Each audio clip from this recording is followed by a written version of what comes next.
Ladies and gentlemen, welcome to another episode of Around the Blocks, the Beer Sports Whatever podcast. My name is Michael, the Hebrew Hammer Brown. I am joined by Pops out of Texas. Pops, what's going down? Good evening, Michael. What is going on? It looks like we're going to come down to the last walk-off whatever. This must have been the most unbelievable set of playoffs that I've ever seen. It's incredible. I mean, first of all, to give some props to my dude, Trey Ausler, wearing the Quorum Oats line tonight. Got the hat, got the t-shirt. Make sure y'all check out Trey Ausler. We will post the link where you can find all of his memorabilia on the link for the show as soon as we're done. But make sure y'all check out my boy Trey doing big things with Quorum Oats after the show. Shout out to Around the Block podcast platform for hosting the Beer Sports Whatever podcast as usual. The Los Angeles Rams have just taken a 20-17 lead, 1:45 left. We are bringing you BSW live during NFC Championship game. Massive implications here. Pops, let's get right into it. Joe Burrow is quite possibly the swaggiest quarterback I've ever seen in my entire life. You never saw Joe Namath, a.k.a. Tom Santinello, a.k.a. White Shoes. It's close. Burrows is maybe a distant second to Namath. He's special. I mean, Joe Burrow. There's no question. I mean, his story going from non-starter at Ohio State to one-year starter at LSU to win a national championship with, let's go Tigers, let's go Tigers. Ed Orgeron, to playing now 2 years in the NFL, got hurt last year, ended his season early, to going to the Super Bowl in the second season that he's in the league, beating the Chiefs in Kansas City in overtime. That's unreal. I mean, the dude is unbelievable. Sometimes some of these younger guys just don't know enough to be worried, Yeah. They don't feel any pressure because they were the underdog, probably 7-8 point underdog. And they just, they had a horrible start. What was it? 21-3 at one point? 21-3. And it didn't scare them. They just came back. And Mahomes is human. Sorry, he is human. He did make some mistakes. That fumble at the end almost killed him. But congratulations to Cincinnati. It gives me hopes for our Dolphins somewhere down the line. I mean, but he's special. The way that he plays. And the thing I love about him is that he doesn't give a damn what you and I think. He doesn't give a damn what anybody thinks. He's just special, man. And we'll give y'all live updates now. The answer to your question, Steve, is no, because we got to get this show out before everybody has to go to sleep for work tomorrow. 49ers, 2nd and 10.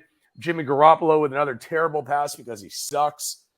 Let's get into what everybody wants to talk about outside of the games tonight. We'll get into the football part of the show, obviously, here in a bit. Austin wants to know, is the MLB owners and the players going to come to terms in time for the start of spring training? It's pathetic, man. There's a pick for the Rams. That's going to do it. The Los Angeles Rams are going to the Super Bowl to play the Cincinnati Bengals. How come you're so far ahead of my thing? Well, that's because you convinced us to go to crappy Roku's. First of all, it's Fubo and not Roku, you clown. Whatever. He does bring up a great point. We've got Adrian and Brian listening to Philly. Dude, first of all, shout out to Beer Sports, whatever, being listened to in Houston, Orlando, Big Tom, Houston, Orlando, David. Philadelphia, Detroit. BSW is flying right now. We're blowing up, dude. We are blowing up. Well, that's what we do. I mean, Austin brings up a good point, though. Screw baseball. I'm sick and tired of these owners and these players, these spoiled-ass players, the spoiled owners. Baseball is honestly like the third favorite sport for me right now, and it's because of situations like this. I mean, are you of a different – this and the fact that you don't vote in Roger Clemens and Barry Bonds to the Hall of Fame, you're a bunch of clowns. This is the way I feel. What about you? You know, I've been I don't know if y'all know this. I'm a little bit older than probably most of the listeners. Hard to believe, I know. That's true. But I've been through a couple of strikes in the past, and this one seems to be one that unfortunately I think is going to drag on for a little while. You know, you got the players making more than the owners. You got the players' agents making more than both of them.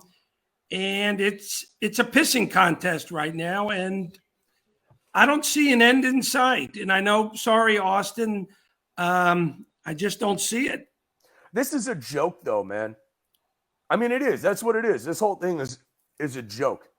The fact that you don't vote in Roger Clemens and Barry Bonds to the MLB Hall of Fame is a joke of a sham. Not a joke of a sham. It's a sham. Well, I think why? Because you don't like a guy. Just like Sosa had a good. Sosa had a you know, he's got an argument as well. Sean McVay, by the way, just as a side note, that's a damn good-looking coach. That's a damn good-looking man, if you want my honest assessment. I really don't. Not on this topic, but thank you. Okay. But it's the same thing with Curt Schilling, right? I mean, let's broach this topic, you and I, together, because it's the elephant in the room, which is there are people that don't vote for Curt Schilling to go to the Hall of Fame because of his voting preferences. How wrong is that? That's terrible. That's a terrible take. I've heard that from multiple different sites, multiple different people, that you're not putting in a guy because of somebody that he voted for in a political election. What does that have anything to do with baseball? It doesn't. And that's the problem, is that we're leaving the Hall of Fame in the hands of people that, quite honestly, are out of touch with the current landscape of professional athletes. Oh, come on. See, this is Schilling wasn't that close regardless of politics, says David Silverman. That's a joke. Curt Schilling is one of, what, Dad, the 25 greatest pitchers to ever play the game of baseball? Come on, man. I think he was close. The bloody sock? The bloody sock game alone, I put him in the Hall of Fame for. I mean, come on. I mean, I love David Silverman like a brother from another mother, but I'm just saying, come on, man. You can't honestly tell us that, okay, Austin says not top 25. To me, fringe top 25 pitchers of all time? Ridiculous. The fact that he's not in the Hall of Fame, the fact that Barry Bonds, Sammy Sosa, Mark McGwire not in the Hall of Fame is absurd. Just saying. Tell me if I'm wrong. It's getting, well, the problem is most of these stuffed shirts that are voting don't have any business voting. Okay. You need to put it in the hands of the sports writers and maybe some of the retired players, but these clowns that vote don't have a clue. Have a clue. So Jeff Worm says not in the top 40. You're going to tell me a guy who has a career record of 216 and 146 with a sub 3.5 ERA is not in the top 40 pitchers of all time? Come on, man. Send me a list of top 40 pitchers ahead of Curt Schilling, and I'll acknowledge it, and I'll be the first one to tell you I was wrong. let's talk about something real quick. Let's give a shout out to the Rams going to the Super Bowl. Very excited for Matt Stafford, Sean McVay. I like the Rams team a lot. Rams Bengals is a fresh, new matchup. I mean, we're one of the first podcasts that are going live to talk about the Super Bowl. I mean, we should have been there going live. What are you, crazy? Well, the fact that we didn't get invited to SoFi Stadium to do this show is a little off-putting, if you want my honest assessment. But early thoughts on the Super Bowl. Who do you got and why? Rams. You going Rams? I do like the Rams. I think, you've got two quarterbacks that have never been there before, but Stafford's been there closer than Burrow. Let me tell you something. I know it's been a while since you've been in the streets, but there's a slang term for Joey Burrow, and that's BDS. Do you know what BDS stands for? Wait a minute. Joey Burrow? No, you don't call him Joe Burrow. First of all, if you're in the streets, you call him Joey Burrow. And there's a term, BDS, for Joey Burrow. And that means? We'll clean it up a little bit. Big, schlong, swangin' is Joey Burrow. That dude is the real deal. I think he's going to win the Super Bowl. I think he's a great player. I think the Rams got a good defense, and I think they'll be ready. It doesn't matter. Big, schlong, swangin' Joey Burrow is not losing this game. I got you. You want to make a bet? I do. What do you want to bet? I'll take the Bengals. Straight up. I'll bet you a chicken parmesan dinner. Straight up. I'll take the Bengals. You take the Rams. Oh, we got to make it more exciting than that. All right. I'll bet you a chicken parm and a slice of cheesecake. Oh, there you go. Now you're talking shop. All right. That's fair. Hey, we got that's a BDS right there. No, don't do that. Come on, man. You can't just throw out a BDS when you don't really understand what BD. Do you know what the term BDS means? I invented the term. No, you didn't.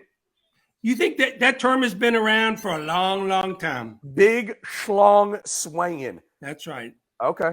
All right. That's fair. Let me ask you a question, keeping it here local. What the hell are the Houston Texans doing with their coaching search? This is a joke. Well, the problem is it's a joke. Not that my team is any better. Our team. Our team is the ringleader of the circus between Greer and Ross. But I think for the Texans, I think they're almost going out of their way to just make stupid moves. I mean, you can't do this by accident. But I'm going to tell you, I think Flores ends up with the job by accident because all the other jobs are filling up. I think he's going to the Saints. You think so? Yeah, I do. Because I think the Texans are too stupid. Like you hear, you're going to hire a guy. First of all, let's backtrack a little bit here, okay, for 5 seconds. If you work for Sports Radio 610 and you're watching this video, I feel sorry that you have to work for that sports station. First of all, I would like to put my vote in. I think our boy Steve has got a really good shot. I heard he interviewed with them, and I think he's got a good shot. No, Steve, from what I've heard, our sources have told us that Steve Gibo did a phenomenal job. He actually almost convinced Cal McNair to give him the keys to the entire organization. But the thing is that 610 is trying to push down your throats the fact that the Cully situation was properly handled from the beginning as a one-year coach. Let me ask you this. Do you guarantee your one-year coach $17 million? Because last time I checked, you don't do that for a guy who has never been a head coach before in the NFL. Well, Then you fire him, and in hopes of what? Hiring another guy that also has no head coaching experience before, more than likely. Then you're going to hire a guy like Josh McCown, who's never been a position coach in the NFL, has never been a coordinator in the NFL, and has never been a head coach in the NFL. Dad, how stupid are you in the Texans front office? you know, it's interesting because as bad as the Texans want to be the New England Patriots, okay, between Casario and what's his name, Easterflap, who's the other guy? Easterby. Yeah, between those two guys, Easterflap is close though, and Flores, those three guys all know each other, all have worked together. See, the problem is Flores is too. It's a move that is just too simple to make. That's the problem. Right. They don't see what's right in front of them. Right. They don't hire Flores, who all the reports are is that Deshaun Watson wanted to go to Miami to play with Brian Flores. He's already available. Why have you not hired him yet? I mean, it's a joke. I mean, it's an absolute joke. Touching on earlier from what Austin brought up, no new news on the Astros front. It is my early prediction that the Astros will win the World Series this year. Do you have a sense of, and we're going to get to the Sugarland Space City Cowboys here in a second. Why? Well, we need to talk about it, you and I, because I feel like you and I have some stuff to talk out. Do you have an updated sense on will Carlos Correa be an Astro next year? Yes. And I will say this. I think for a positive, I think this strike, labor stoppage, whatever, has worked in the Astros' favor. Oh, for sure. So I feel that in the end, he will realize this is his best, not only option, but his best chance to keep winning for the next, maybe 2 to 3 years. For sure. All right, let's get to the monkey in the room. You don't like the fact that the Sugarland Skeeters are now the Sugarland Space Cowboys. Why? For anybody who doesn't know, the Astros AAA affiliate, once the Sugarland Skeeters, are now the Sugarland Space Cowboys, which in my mind is one of the greatest name changes in the history of ever. You hate it. Why? No. Yeah, you do. In order to hate something, you have to care about it. No, when I told you via text, you were old man on get off my lawn guy. You were what's his name? What's the old guy's name in Gran Torino? Clint Eastwood. You were Clint Eastwood in Gran Torino. Get off my lawn, guy. Why do you hate the name? It's a great name. For what? For a movie? Oh, wait a minute. They already made a movie. That was a good movie, too. Okay. Okay. Space Cowboys, good movie. So was Pee-wee's Big Adventure. Are we going to call him the Skeeter's Big Adventure? Don't even bring it up. Don't bring that up. Okay? You don't need to bring up one of the greatest cinematic experiences of our lifetime, which is Pee-wee's Big Adventure. I don't understand anybody that can justify hating Sugarland Space Cowboys. I think it's one of the greatest names in professional sports.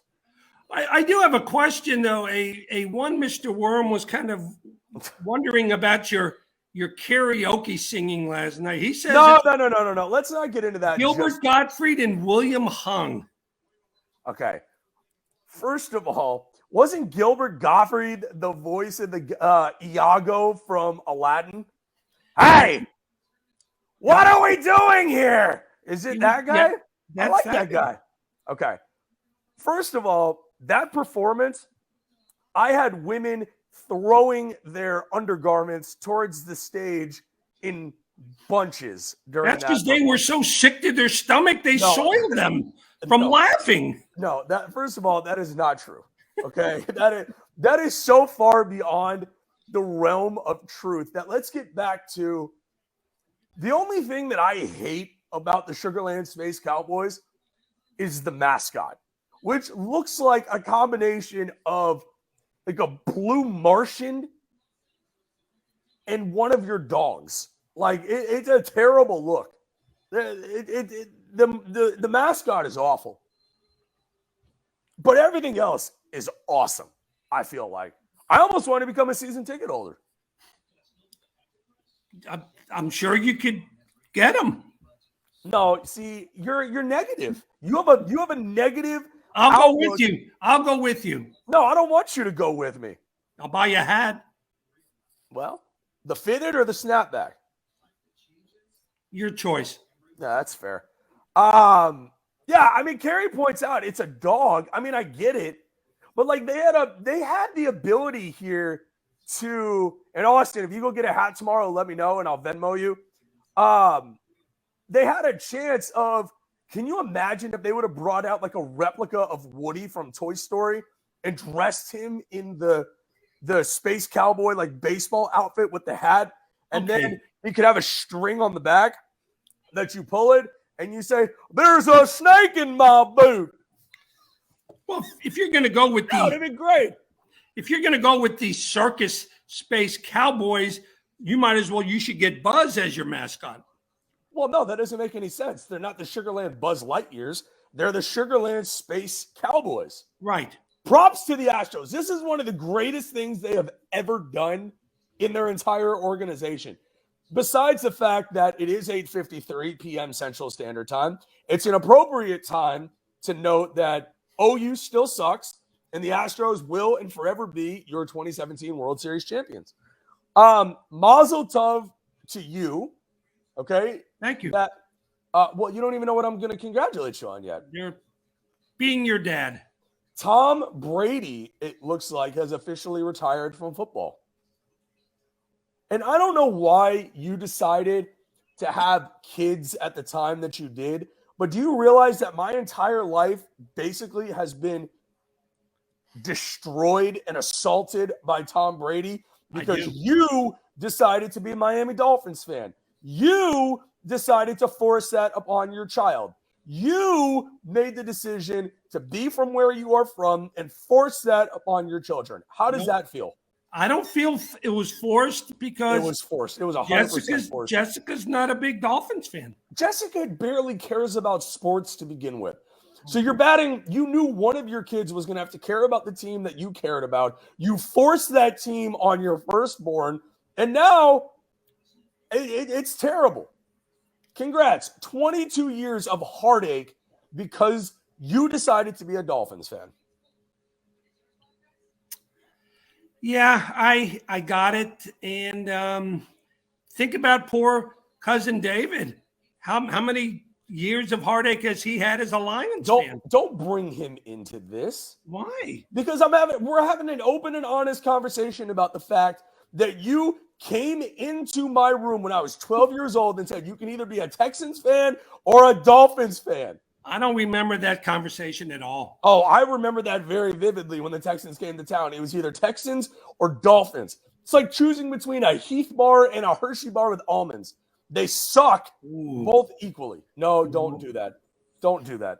And it's time. I need your opinion on something because somebody, and Carrie makes a good point. Sorry, sir, you could have changed your mind. I mean, I wasn't born a Saints fan. Well, I mean, that's fair. And that's a good point. Somebody came to me and had a very interesting question today, and I want your opinion on this. HEB or Kroger? If you had to choose one, what are you choosing? HEB. Why? It's closer.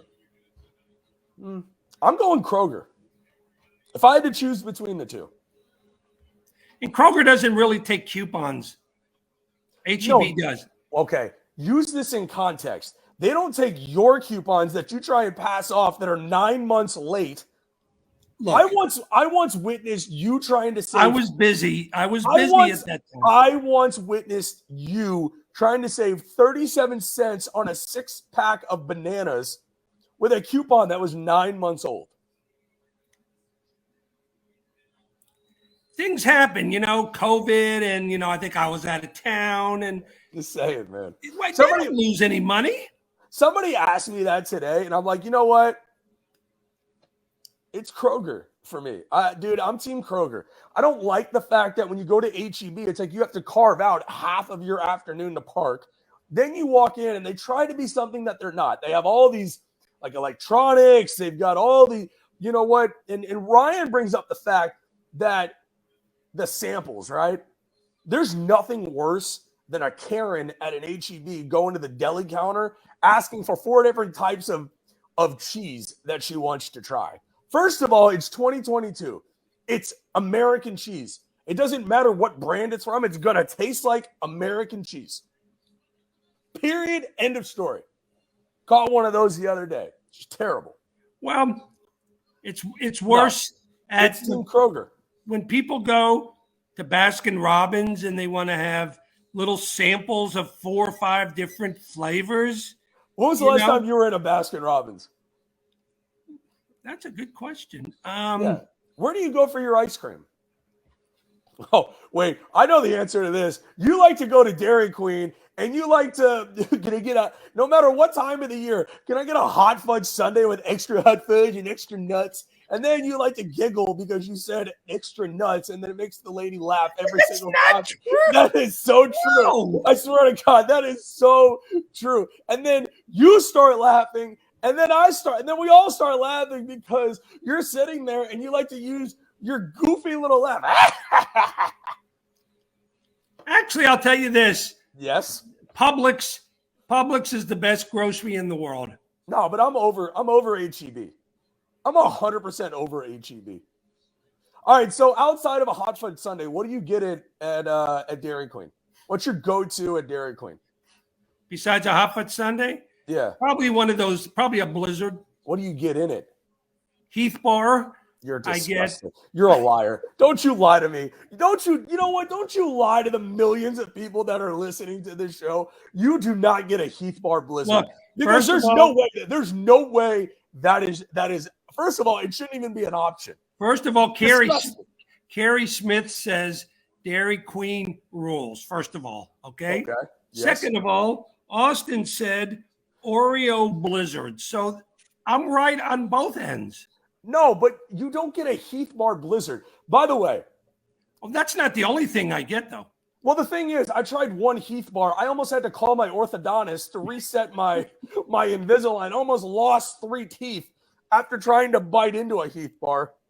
You're not supposed to bite into it. You're supposed to foreplay it first and just go very simple. Wait, and what? Then, wait. And then you got to wait a little while, and then you bite into it. What did you just say? Did you just say you had to foreplay a Heath bar? I meant was, please tell me. You can't bite it. You did not just say that. I swear to God. The one thing I don't want to talk about with you ever in any context is foreplay. But if you just use the word foreplay talking about a candy bar, I'm going to vomit. What I meant was you can't just open it and take a bite out of it right away. You got to wait a little. No, stop. Please don't, because we may have to end the show here because everything you just talked about could be equated to foreplay with a woman or a man. I honestly, I don't even want you. Or a Heath bar. I honestly, this has been episode 176 of the Beer Sports. We haven't even talked basketball yet. I don't want to. I honestly don't. I can't even look at you like. I mean, I love my mother way too much to have this conversation in any sort of way. The Astros are terrible. Okay, I do want to ask you your opinion about, because you have been known to yell some obscenities at a basketball court when attending a Rockets game. Oh my God! You're a lot. First of all, if my beautiful wife is listening, that is such an untrue statement. Okay.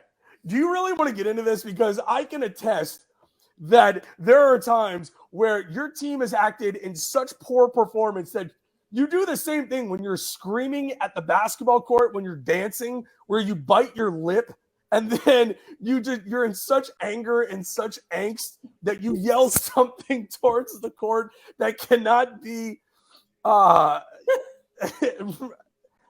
can't. Wait a minute. Okay. So, no, but hold on. Let me get to my point. There was a 76ers fan that, and Austin, I did not say the Astros are terrible. I didn't say that. I said what my father was talking about was terrible because we were talking about foreplay with candy bars, and the conversation just got south really quickly. I would never say the Astros are terrible in any sense of form. There was a 76ers fan who yelled a racial slur at Carmelo Anthony. What? This is a broader conversation for you, Dad, right? Okay, I'm ready. Bring it. Are fans just getting to the point where they are so just brazen, rude, that they just feel like they can do anything they want? The problem is that... is that where we are, is my question? Yes, it's totally yes, because it's disgusting. Well, they feel like because they've paid for the ticket that they can say, you would think, okay, since most of you were just in diapers, or people like me who are still in diapers, somebody said something back when to Vernon Maxwell. He went up in the stands and went berserk, okay? People forget. Cousin David will remember the malice at the palace, okay? You can't do it. Russell Westbrook a couple of years ago in Utah. Oh, there's a shock. In Utah was saying some things about his wife, about his... Dude, you can't do it. You can't. And I don't know why people think they are... Charles Barkley and Shaquille O'Neal had a great comment. Yeah, you're really brave when you're 15, 20 rows up. He goes, try saying it when you're sitting down in the floor seats.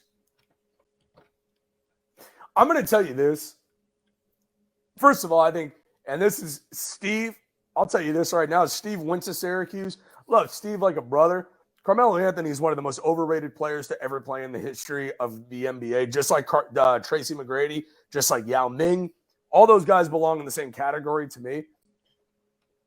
I think it's a combination of a couple of things. I think it is what you just described, but I also feel like we live in the era of the softest professional athletes we've ever seen in the history of professional sports. Like, period, end of story. So I think it's a combination of both. I think these athletes are as soft as tissue paper is what it feels like, just as a whole. I hate LeBron James. I think LeBron James is a terrible person to look up to. If you're a kid watching sports, I think some things that he does, I just don't agree with. I've said it multiple times on this show before. Austin says, don't hate on T-Mac. He's an OG space cowboy. That's true. Steve says you're a funny man. The thing is, so let's talk about Carmelo Anthony, right? You want to talk about Carmelo Anthony for a second? Absolutely. Outside of being a great scorer, what has he ever done of significance in the NBA? Ever. I'm asking you. What has he done of significance? He's a great scorer. First of all, he's going to be a first ballot Hall of Famer, no question. It doesn't matter. Everybody who plays basketball, it feels like, goes into the NBA Hall of Fame. Are you telling me it's one of the biggest jokes of the Hall of Fame? Are you telling me that because Karl Malone and Patrick Ewing and those guys never won a championship that they're nothing? I didn't say that. Yeah, that's exactly what you just said. No, I said what has he done besides score? Patrick Ewing was one of the most dominant big men of all time. Lost to the Rockets in the NBA Finals. So, who else did you say? Karl Malone. Karl Malone reinvented the power forward position, and Patrick Ewing averaged a double-double for his career. Outside of averaging a lot of points, what the hell is Carmelo Anthony? What has John Wall? what has Russell Westbrook done of any true significance in the NBA? That's my question. And so many people, Ryan and I have had this conversation before, that Ryan Davis was on the, by the way, I give him 100% credit. He was at the front of the train on James Harden, saying that, Harden was this, he was that. I never wanted to listen to him.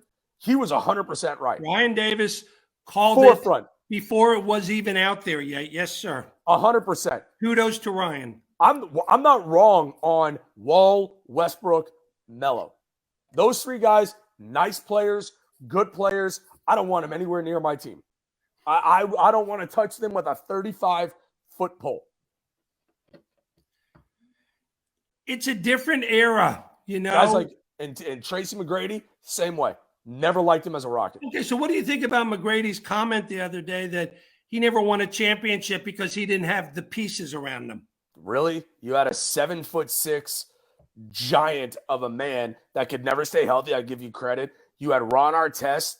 You had Rafer Alston on that team. You had enough talent to win. You could never stay healthy. You always ran your mouth about how unbelievable the culture was here, how you were this, how you were that. The 13 points in 31 seconds is one of the three most overrated moments in the history of the Rockets franchise. They were 4 games under 500 when he did that. But you see, that doesn't matter. Congrats. I don't care if they're 15 games. If you just look at the feat just in itself, it was an amazing feat. But who cares?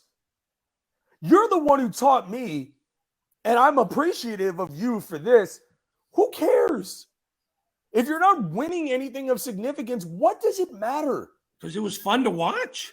It was fun to watch. I give you that. Right. Okay. Girls Gone Wild is a lot of fun to watch. If you're not there, does it really happen? Is that still on? Okay. We don't need to get into any more foreplay talk about candy bars or Girls Gone Wild with you and I. We don't need to get into that. I don't want to know about you and your Girls Gone Wild days. I don't need to know. I use that as an example of saying that I feel like now more than ever, it's an interesting topic to breach of. We feel more now that we want so much more out of the professional athletes that we root for outside of what you do on the court. I don't care about your political beliefs. I don't care about your home life outside of, as long as you're not beating up your significant other, which if you do, you deserve to go to prison. I don't care about anything that goes on in your life outside of what you do on the court. And I'll tell you what, and I got to tell you this, That's all I'm saying. That's all I'm saying. I was lucky enough to watch basketball in the late 60s, the 70s, the 80s. I'm going to tell you, before Sports Center, before ticking of the clock or whatever that stupid thing is, before all this stuff, you never knew about what these guys were doing off the court. Okay? Nobody cared. There was no Kardashian stuff back then. You couldn't look up on your phone and go, oh, look, James Harden was in a strip club last night. Blah, blah, blah, blah, blah. Which isn't against the law, by the way. It doesn't matter. I hate to tell you, Mickey Mantle showed up for numerous games, drunk as a skunk, but all he did was go out there and just hammer home runs and play great baseball. Nobody knew what went on outside of their baseball life, and nobody cared. Now, every move that every one of these guys makes. Every comment, every racial slur, everything. And that's what's wrong with sports. And on that note, this week's beer of the week is Karbach Love Street. Make sure y'all check out Karbach Brewery in your free time. Austin says Darryl Strawberry used to do lines off hookers in the dugout during games and no one cared. It's fair. Michael Jordan would have gotten so much bad press if there was social media when he was in his prime, especially the fact that his gambling habit got his father killed. Well, that's right. And see, supposedly. Steve made a great point that Jordan and Barkley would go to Vegas and they would lose just crazy money. Okay. But we didn't know it back then. And all Jordan did was just show up, play, put his foot on somebody's throat, and win championships. And you know what? That's all they cared about. Okay. And the thing I will say, and I love James Harden. James Harden is my guy. That's my dude. No one will ever convince me otherwise. Ryan did. Well, Ryan was correct in his assessment that the Rockets would never be able to get it done with Harden as the main guy. That's what he always said. I'll tell you what I miss the most about James Harden. I miss being competitive with rooting for a team on a nightly basis that actually showed up and gave a damn, which is what Harden's Rockets always did. Not always, but 97% of the time. Sure. But as a whole, right? Do y'all have any idea what it's like to have to podcast for a team that, plays like they're in the Helen Keller League of basketball? And I say that, tongue in cheek, right? They're that bad. Professional sports to me, and I say this about guys like John Wall and Russell Westbrook and Carmelo Anthony, with all due respect, Steve, and I always have Steve at the forefront when I talk about Carmelo Anthony, but it brings up a broader point that those guys are not needle movers for their organizations. Not anymore. Not anymore. They never were. Think about it. None of those guys have ever been needle movers for their teams individually. They're great players, but they don't move the needle. You know who moves the needle? A guy like Joseph Burrow, because he has that it factor. That's what I'm talking about. That's what these guys are missing.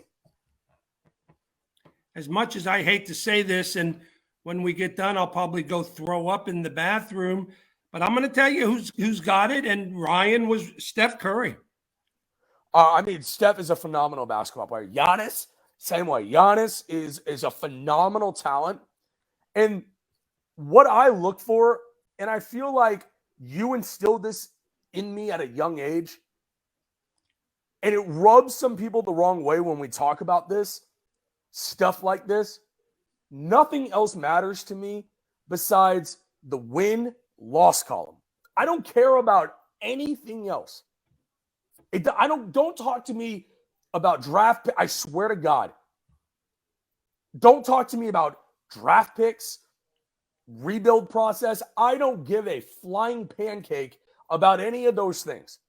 Oh, well, the Rockets are looking forward to the draft. Shut up. Okay, don't talk to me about the draft. Win, loss, column. That's all I care about. Get there. And the Rockets suck right now. Okay. If you go attend a Rockets game at this point, Tillman Fertitta should give you your money back for 90% of the performances that they put out there. Well, now you know what it feels like to be all these years a Pistons fan, a Cavaliers fan. It's pathetic, though. It really is.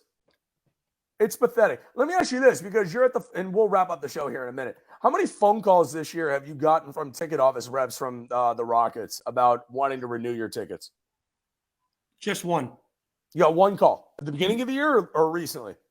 Beginning. How'd it go? I told her that for me to consider to have Tillman call me, I'll give him a piece of my mind, and then I'll decide. I got it. Last comment of the night goes to Ryan. Now say the Astros aren't our 2017 World Series champs, and it'll be a perfect night. You can kiss my ass, Ryan, because it'll be a cold day in hell before that happens. This has been episode 176 of the Beer Sports Whatever podcast. To everybody out there, I would love to promote my other podcast that we do, the Dream Shake for SB Nations. The Dream by Shake. The way, congratulations. You got a call out from the Rockets on that. Oh, appreciate it. Well, from the Rockets Wire, we are one of your should-be homes for all things Rockets basketball, the SB Nations, the Dream Shakes, the Dream Take podcast. So I appreciate that. February 10th against the Toronto Raptors. It's a Thursday. Come hang out with us. The Dream Shake night at the Rockets. I'll send you all the info for tickets. Make sure you come hang out with Pops, myself, some other TDS riders. It'll be a great night. $49 tickets. Usually the tickets cost about $100, so we got 50% off the tickets. Come hang out with us. It promises to be a phenomenal night. Head on over to thedreamshake.com. Check out all the details. I can send you the ticket details directly. If you're watching this right now, text me or Facebook message me if you would like the Beer Sports Whatever stickers. Those just came in. Send me your info. I'll make sure to mail you a couple stickers. I'd like a sticker, please. Free of charge. Well, I got a lot of stuff going on, so I'll see if I can get around to that for you, Pops. Appreciate that. Make sure if you want to talk all things ice cream foreplay, make sure to look up Lewis Brown on Facebook. Send him a direct message. While you're sending messages to Lewis Brown about what ice creams to have foreplay with, check out the Beer Sports Whatever on the Around the Block podcast platform. Search Beer Sports Whatever on Apple Podcasts or Spotify. We'll be back live with y'all one night later this week. We'll send y'all all the details. Can't thank y'all enough. 176 episodes in the books. 176,000 more episodes to come. I will be in the retirement home at the age of 104, still doing Beer Sports Whatever. Pops, any final thoughts before we wrap up? God, where will I be then? Wow. Well, you'll probably be up in heaven. Wrapping it up, Rams, Bengals. I will say this: they both have really cool uniforms. First of all, so that's important. I'll say this: your question about Carmelo. I love Steve. I really do. Hashtag ice cream foreplay. Foreplay. If I just send you pictures of things of ice cream throughout the week, I don't want you getting excited at your desk, by the way. Well, it depends what you send, Don't, I like a good blizzard. Don't. Just please, just have your final. A Reese's peanut butter shake is awesome. $10 in Vegas. I guess final wrap up is, the Bengals, who have been the laughing stock for many, many, many, many years. It shows you when a team gets the right people in place. And yeah, they lucked out. And if you think back on that game where the Dolphins played the Bengals, and for some reason we decided to win that game, and which basically put them in the position to draft a Joe Burrow. You put people in the right place in your upper management. You hit the draft a couple of times, and this is what can happen. Except for the Texans, this is what can happen. And, I have hope. That's all I got to say. That's fair. Well, I guess the final thing is, do you have a sports venue here in the city of Houston where you feel like they give you the best ice cream experience, whether it be the Astros and the helmet, the Rockets just in a standard cup? Do you have any insight for our viewership there? I gotta go with the helmet. The batting helmet is solid. It's. What kind of sprinkles do you like? Do you like the brown sprinkles or like the multicolored? No, that's like no. Those are good. No, they look like no. Oh, let me guess. And I'm going to ask you about the chocolate sauce, but you want to do the Bosco. Ooh, I want the ice cream with the Bosco. And nobody knows what the hell Bosco, this Bosco syrup is. First of all, Bosco was George Costanza's password for his ATM. That's true. Yep. That's a good reference by you. Once again, Around the Block podcast platform. Check us out. Thank you to Trey for icing us out tonight. Quorum, Oates, check him out. Trey Ausler, Facebook. He'll hook you up. Y'all have a great week. It is now 9:20. OU still sucks. Ryan, the Astros are and forever will be your 2017 World Series champs. Hashtag sell the team, Tillman Fertitta, because you suck as the Rockets owner. See ya. Stephen Ross, same. Light. Yeah, but you're going to throw that in. No one knows who Stephen Ross is. Sure they do. Owner of the Dolphins. Thank you. See, There everybody knows. All right. See you later. Peace.